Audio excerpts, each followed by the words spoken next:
It's no secret that Fullmetal Alchemist is one of the most beloved anime and manga franchises, but growing up I only ever played one Fullmetal Alchemist game.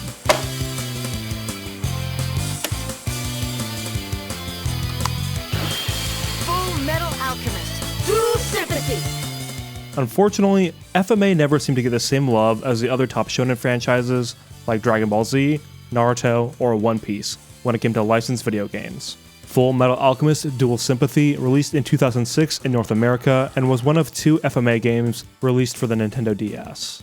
There have actually been 13 Fullmetal Alchemist games over the years. This doesn't include a few Flash games, which were released on Adult Swim's website. As a young fan of Fullmetal Alchemist, I happened upon this game one day and purchased a copy. I discovered the Fullmetal Alchemist franchise while staying up late one night with friends and watching Adult Swim. Since that day, my love for the series has grown and I read a ton of the manga growing up. I still have most of the issues to this day. When I found out I could play several of my favorite characters on my DS, I knew I had to play this title. Dual Sympathy is a beat-em-up style game that covers the storyline of the original anime. If you're familiar with the FMA franchise, you might know that the original anime adaptation starts relatively faithful to the manga and then strays very far from the source material. This anime aired from 2003 to 2004, and due to that, it couldn't fully adapt the story mangaka Hiromu Arakawa had in mind as the manga finished its run in 2010. Most of the Fullmetal Alchemist games were released between 2004 and 2010 while the manga was still running, so typically they have an original plot or they adapt the 03 anime storyline. While I was a kid, I never really finished the 03 anime and was more familiar with the manga, but I hadn't ever played an FMA game before, so I didn't care that Dual Sympathy adapted the 03 anime. I was feeling a bit nostalgic about Fullmetal Alchemist, so I thought it'd be fun to go back and play through Dual Sympathy again and re-experience the original anime's plot via this game. Spoiler alert, this game did not review well back in the day, and after replaying it, I can definitely tell why. Keep in mind, I will be going over some of the plot elements from the 03 anime and Brotherhood and the manga as well. The biggest thing I wanted to take away from this game was if it was a good way for people to experience the original anime storyline. I'm sure as I cover the game here, you'll understand where I fall on that question.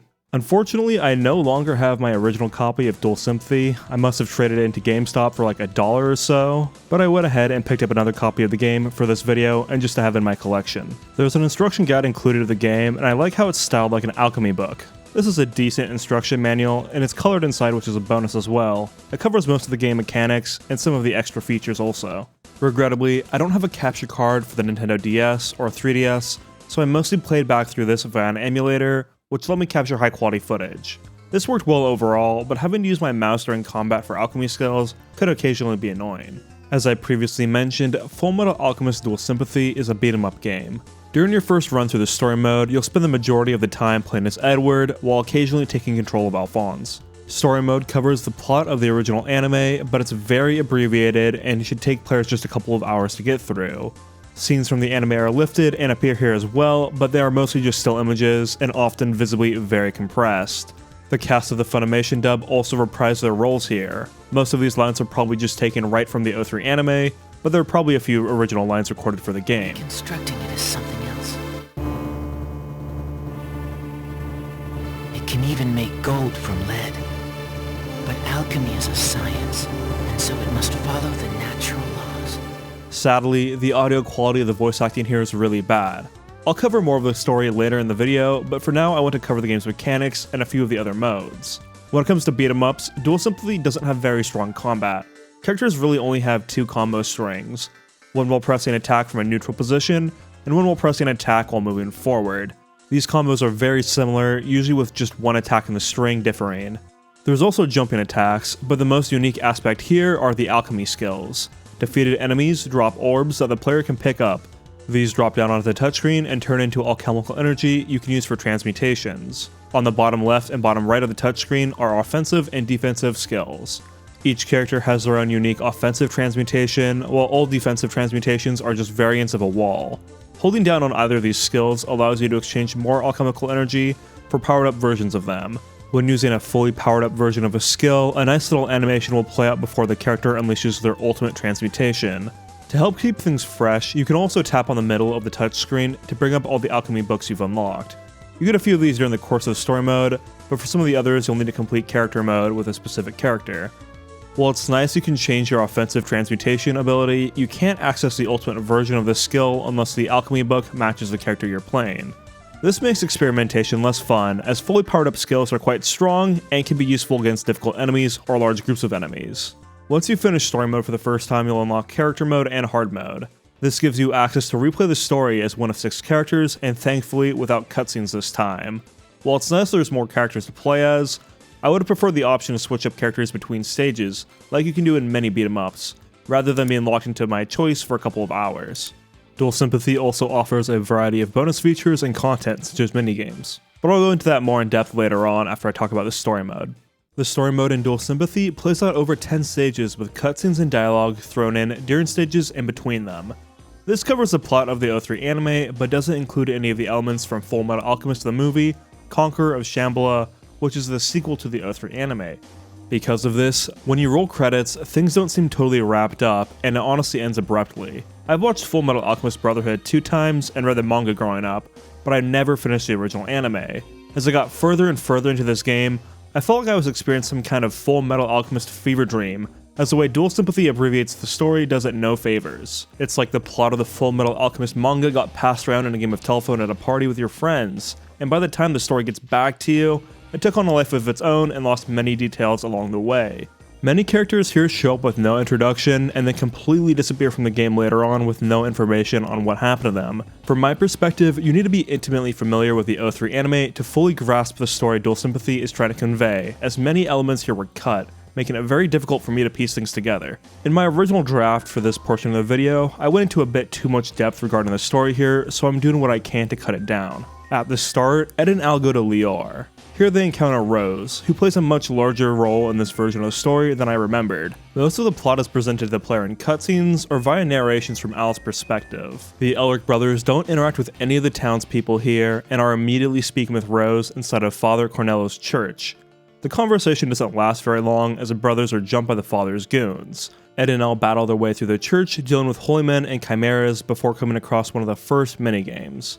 This one is straightforward, just tap the dots in the order they light up in to complete the transmutation. While pursuing Cornello, the game introduces spike trap environmental hazards, which are my least favorite thing in the entire game. Simply put, these things are f***ing awful. It's easy enough to get around these by just throwing down a few walls and jumping over them, however if you fall down into the spikes, you're often stun locked until your character dies. These spikes knock you left or right, and if one of your walls is there, it'll just lock you up against it and you'll die. While running through the bottom of the church, Ed will also come across a statue of a cow he can beat on to get alchemical energy. If you're not familiar, Hiramu Arakawa typically portrays herself as a cow, and even the health pickups in the game are bouncing cows. This is a nice touch, and in the manga in between chapters or in bonus section, you can see versions of her like this very often. When Ed finally catches up to Cornello, the first boss fight of the game kicks off. Cornello summons chimeras, and once you've dealt with them, he'll summon a series of machine guns that'll fire at you. All these transmutations drain Cornello's health, so just survive 3 rounds of this pattern and you'll win. With Cornello defeated, Ed and Al depart Lior, disappointed by the fake Philosopher's Stone, and make their way to Central to complete their state alchemy exams. The game introduces Colonel Mustang here on a brief call with the brothers before the two hop on a train. During this stage, you'll have to battle your way up the train, saving hostages along the way. Fallman is the first hostage the Elric brothers save in a quick minigame, and I have to say there are so many great characters in Fullmetal Alchemist's story that are part of the military, and almost all of them are just brushed over here in Dual Sympathy. Characters such as Riza Hawkeye and Jean Havoc get 0 or 1 line and that's it. At least Riza gets to follow Mustang around for part of his character mode. Several members of the military don't even get screen time in the game. Regardless, let's head back to stage 2 now. I like this stage. Ed and Al split up, Ed takes to the roof of the train, and has to summon cow statues to keep the baddies locked down inside. This is one of the few chances we get to control Al. Al's got a cat cannon which is very fitting for him, and his ultimate ability summons several cats, just the faces of them, which bounce around and take out many enemies on the screen. Ed makes it up to the coal car, and the player has to draw a transmutation circle. This minigame pops up a few more times during the game, but at least the transmutation circles are different each time. After using transmutation to wash out a bunch of the baddies from the train car, Ed comes back down to deal with Bald, the leader of the group attacking the train. If Bald manages to lock you into a corner, this fight can be tougher than Cornello's. Bald and many other enemies in this game are susceptible to getting stun locked in the basic melee combo, so if you start attacking him, the rest of the fight should be pretty easy. To be honest, I didn't really remember this sequence at all, but as it turns out, it's actually part of the manga that was cut from Brotherhood. After Bald is dealt with, the game really reveals the pace that it's going to start moving at. Mustang meets with the brothers, and we get one of the few appearances of Hawkeye. She's such a great companion character for Mustang, so it's really unfortunate we don't hear her speak at all in Dual Sympathy.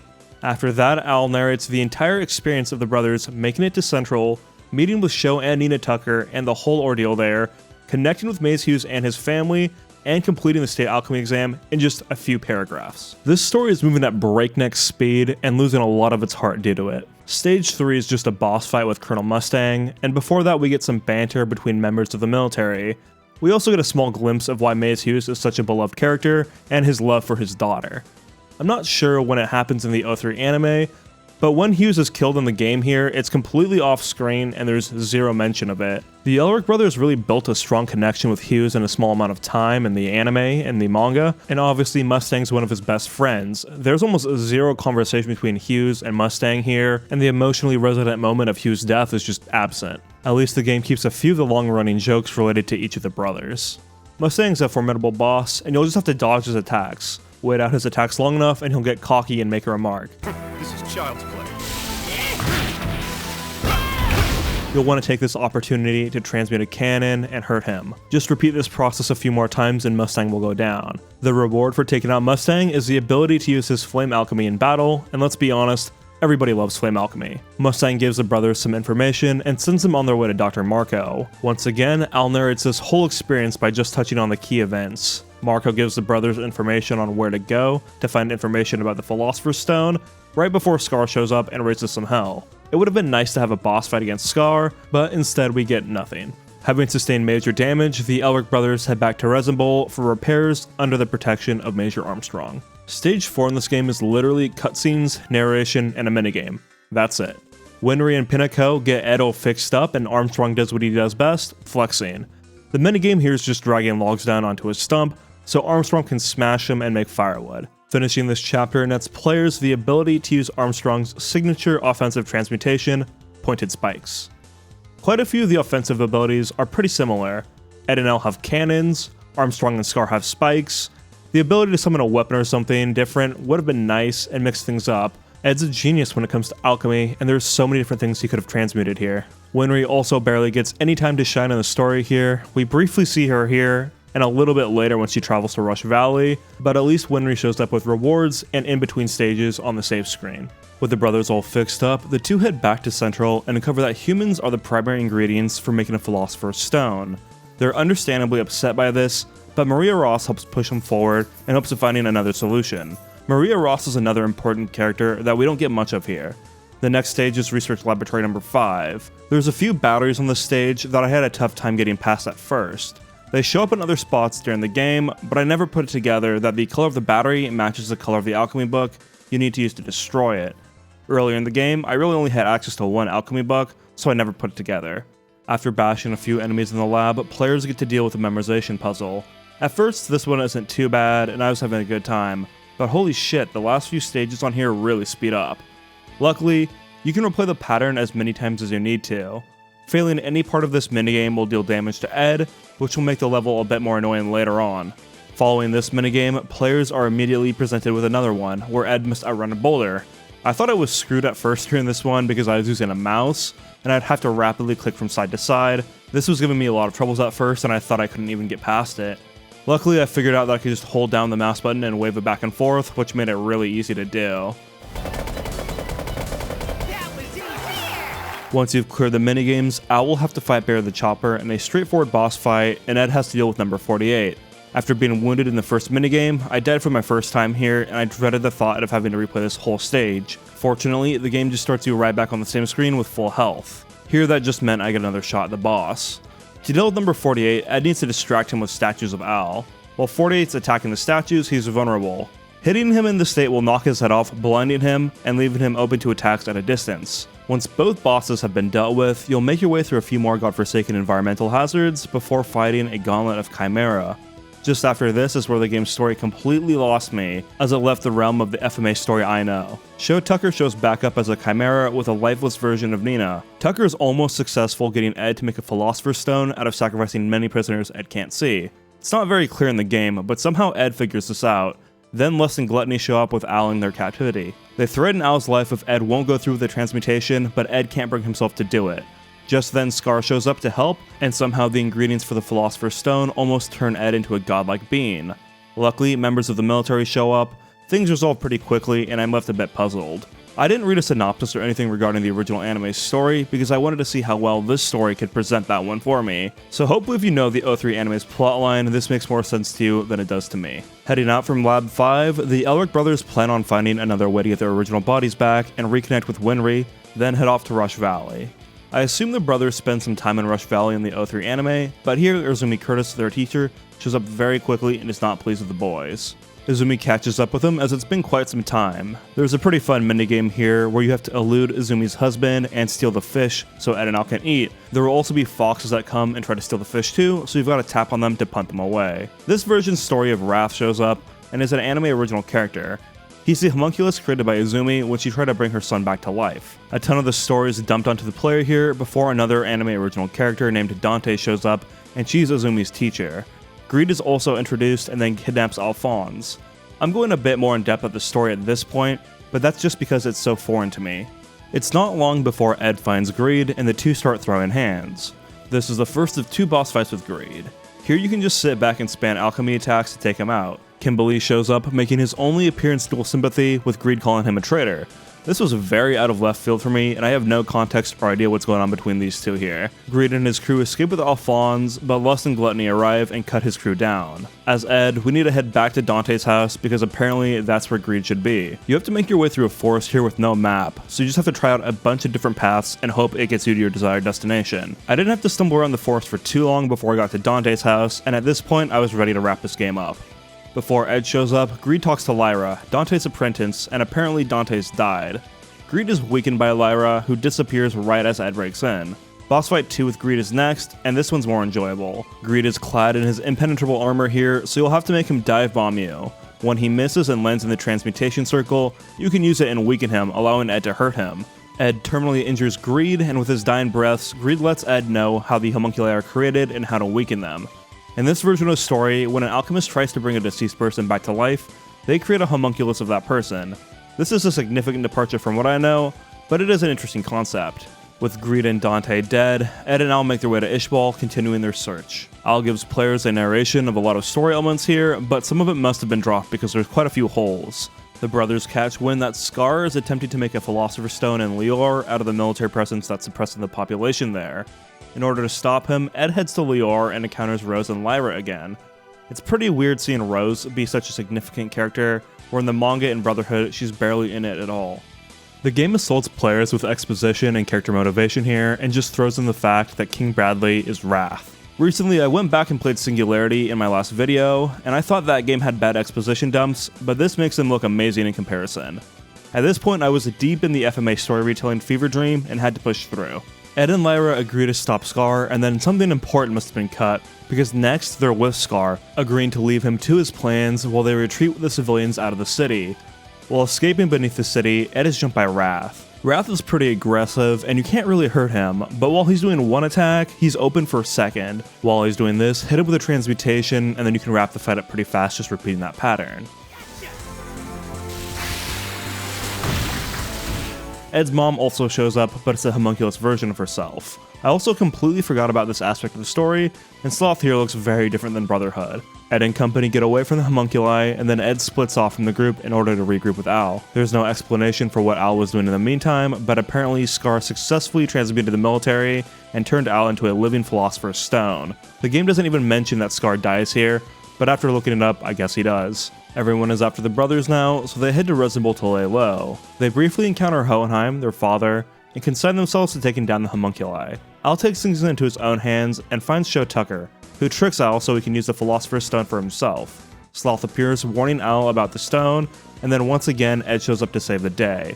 Al initially has a tough time coming to grips with the fact they need to take down this pale imitation of their mother, but eventually the two brothers team up and take Sloth down. In this fight, you have to damage Sloth to turn into a pool of water, then you can transmute her and make her vulnerable. Once she's in this state, you can just wail on her. Just keep in mind, Alphonse's AI is pretty useless in this fight. I was actually afraid that when he got knocked out, I would lose, but luckily if he gets knocked out, you can keep fighting. With Sloth defeated, Ed transmutes her into ethanol so she'll just evaporate. Even though Sloth is just an imitation of their mother, it's still hard on the boys to deal with this again. They don't have long to process their emotions before Envy kidnaps Al, and Ed heads to Central in pursuit of him. Ed also briefly meets back up with Mustang, who is a general now, and is secretly going after Bradley in an attempt to take him down. Back in Central now with some hidden knowledge, Ed uncovers that Research Laboratory 5 was merely the entrance to a much larger human experimentation facility, and heads down there looking for Al. Ed has to make his way through several environmental puzzles and hordes of chimera while Envy torments Al. After some exploration, Ed stumbles upon a desolate subterranean city that's hundreds of years old. He realizes this whole city must have been sacrificed for Philosopher's Stone and then sunken to hide the truth. At this point, you'll come across a looping stage. I was running around here for a minute before I realized I wasn't making any progress. There's one column that's a different color though. Walk up to it and you're prompted to draw a transmutation circle, opening the path further down.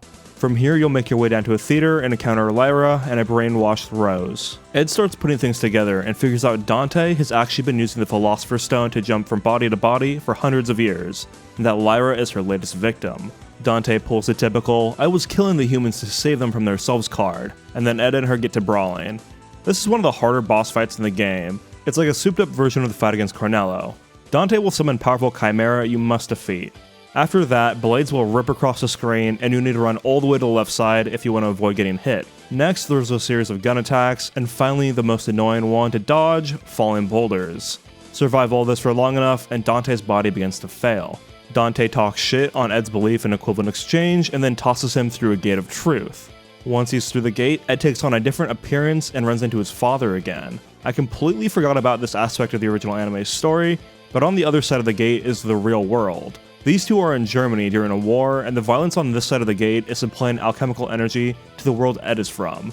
There's a small gate in Alchemists that allows him to use the energy from the tragedies of the real world, which gives him energy for alchemical transmutations. Ed reveals he knows his father has been jumping bodies and that he must have been Dante's lover. Hohenheim is stuck in this alternative reality and tells Ed that he can still make it back by opening his own gate. Ed is able to open this gate and makes it back to his own reality, where Al and Envy have joined the party now.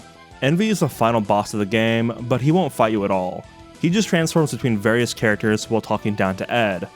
Eventually, Envy reveals his true form, the first son of Hohenheim and Dante, and the first homunculus created nearly 400 years ago. Envy hates Ed for being his replacement, and then proceeds to kill him. Al transmutes himself in a last-ditch effort to bring Ed's soul back. Not pleased with this outcome, Ed does the same, transmutes himself, and brings Al back to life with his original body. I'm really confused about what's going on here. How come Ed and Al can just freely transmute and Dante or Envy aren't stopping them at all? The game doesn't even show what happens to those two. It just shows Al with his original body now, reciting the laws of equivalent exchange and making Ed a promise they'll see each other again. And with that, the game just ends. I know I've ripped on this game pretty hard overall when it comes to its story mode, but let's be honest, this is probably a very low budget video game and they just did what they could for this story. If nothing else, it made me a lot more interested in checking out the 03 anime again and then watching the movie after that, so hopefully I'll get around to that at some point. The reward for clearing story mode is picking a panel that lets you check out some artwork and unlocking character mode and hard mode. With this story all wrapped up now, let's take a look at some of the bonus features the game has to offer. To sweeten the package, the developers packed in a suite of bonus content into Dual Sympathy. I messed around with the bonus content a bit growing up, so revisiting it here was like a trip down memory lane. From my research, the best way to unlock all the content is to beat the story mode, and then beat character mode with all the characters on hard mode without dying. I didn't want to do all that for this video though. The first bonus mode is the media library. This lets players revisit cutscenes from the game's story. I assumed I'd have all the content here after one playthrough, but there's actually 2 cutscenes I don't have unlocked. Clearing the game with Mustang and Scar or Alphonse should unlock the last 2. The sound library is next, and here you can listen to the background music from the game. There's actually quite a few tracks here, and most of these beats are pretty catchy.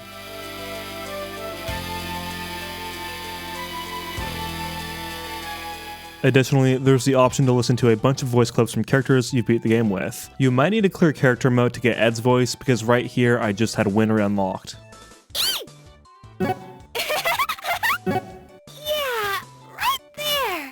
This is the character gallery, and after one playthrough, it'll look pretty barren. To fill this out more, clear the character mode with a variety of characters.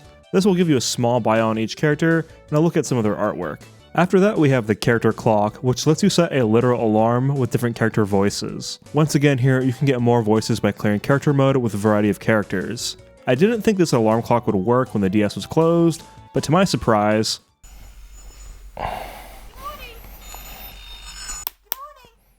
yeah, it works.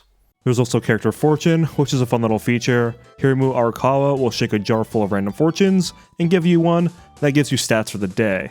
Finally, we have the gallery. This shows off some nice artwork, but it's segmented into unlockables. If you want to unlock all the art here, beat the game on hard mode with all the characters without dying. On top of all these bonus features, you can also revisit some minigames from the story mode, but there's also some here that weren't available there in the first place. Most of these games are pretty simple, and they should honestly work better on the touchscreen of the DS, but with a mouse they work alright here. I like the arm wrestling one as it calls back to when Winry wants Ed to dominate to show off her automail. It's also nice that this is included here because the Rush Valley arc was basically just cut out of this game and brushed over very quickly, but that's understandable because the devs probably wanted to maximize the combat scenarios in this game.